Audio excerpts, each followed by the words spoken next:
Gujarat police મક્કમતાથી આવા સૌ દંગાઈઓની સામે કડકાઈપૂર્વક પગલાં ભરતી આવી છે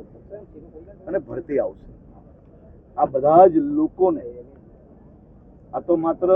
તેમના દ્વારા રાજ્યના નાગરિકોના હિતમાં સુરક્ષિત રાખેલી જગ્યાઓ ઉપર કબજાઓ નિકાલવા પણ એ લોકોની આખી ક્રિમિનલ કુંડલીની અંદર ઘૂસીને પોલીસ દ્વારા આવા લોકો બીજી વાર પથ્થર તરફ નજર ના કરે તેવી પ્રક્રિયા હાથ ધરવામાં આવી છે. જેમ ગાંધીનગર પોલીસે માં અંબાના ભક્તો ઉપર